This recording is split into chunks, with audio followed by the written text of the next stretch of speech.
Thanks, Congresswoman, for having us here today. And thanks for all of you for coming out. I mean, we started, it was bright sunshine coming through, and now it's pitch black, right?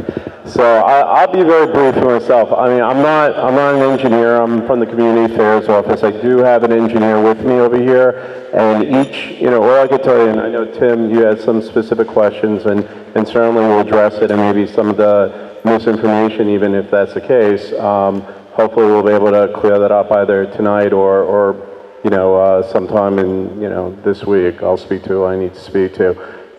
Each individual home is going to be a little different, obviously, depending on the type of home that you have. Following the storm, again, and I'll be very brief, I'll cut out a lot of the stuff that I was going to speak about, but following the storm, Department of Buildings inspected tens of thousands of locations throughout the city. And we tagged them with a system that was basically red, yellow, or green, red being, the worst type of condition. And there are some red buildings that did require demolition. Not all red buildings required it, but some did. From what I understand in this area, I believe there are only, thankfully, 2 buildings, right, that received red tags in this area. It doesn't mean that people didn't have a lot of damage or even possibly substantial damage, but there were only 2 red tag buildings in here. Essentially, the process, in terms of Department of Buildings involvement in this aspect of it is, folks would have to, in terms of the work that you have to timber it up, a lot of fees are waived, not everything from what I understand. It depends on the amount of damage you have to your building. I believe all plumbing and electrical are waived, and if you had like a red tag building, it would be any demolition fees and any reconstruction fees in terms of new building permits are waived. I don't know how long that's going to go for. I mean, my assumption would be, for a while, but again, I don't have an answer on that right now. In terms of, what you would do essentially is anyone who's going to use their own architect or engineer would have to retain one essentially.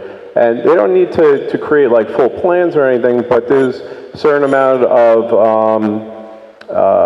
I guess, just preparation that they would need prior to, well, basically what would happen is you would come to the Department of Buildings for like a 1-hour consultation, and we would go over with you essentially a lot of the questions that people would bring up here. What can I do, in my building? What do I need to do, to comply, and hopefully get you, the proper information. The other thing which Brad brought up before is, I believe, somebody correct me, maybe Andrew if I'm wrong, but if you go through the Build It Back program, they'll work with the Housing Recovery Office, right?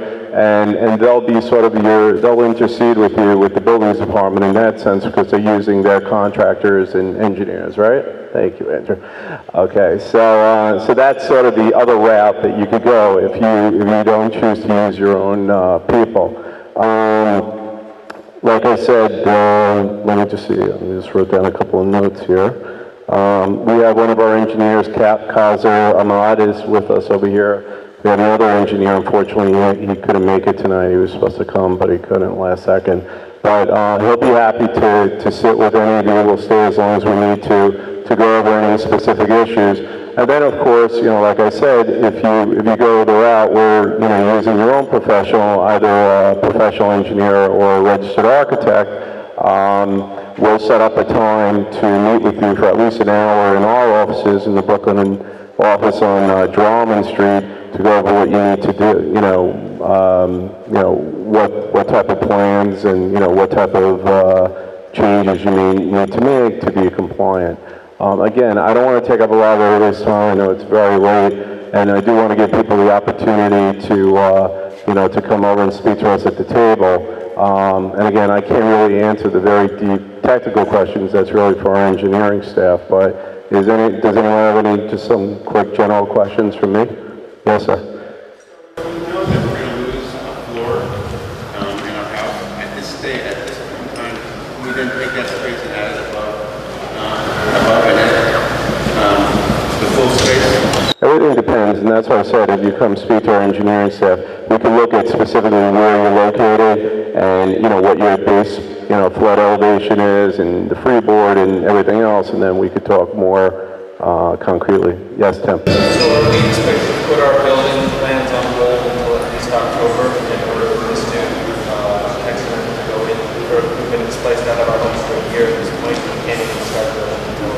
Right. I mean, I can't really give you a direct answer on that. One thing I could tell you is that, you know, certainly, you know, the executive order, you know, is in place that allows certain things. You're talking about waiting for the city planning to complete that process. Yeah, because otherwise you can't qualify to have the alt one with the plans in place that will allow you to do it. Right, I don't have the answer to that. I could get back to you on that, but, you know, again, the executive order does allow you to start doing the work from now. You know, if you choose to wait, you know, it's a possibility over there. Anyone else?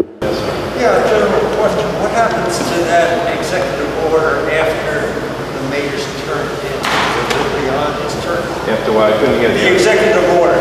What happens? Is it beyond the mayor's term?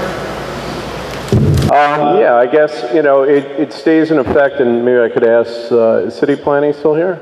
I can't say. But I imagine it stays in effect, you know, throughout the term. Right, but it was put in by this mayor. I would imagine that it holds true until it's taken over by the, you know, the city planning process. Okay, thank you. Any other questions? Okay. Thank you. Thank you so very much. And also, I just want to make sure that if any of you have any questions still regarding FEMA and mitigation, we have the experts here, so please come and talk to them, okay? And thank you very much for coming out.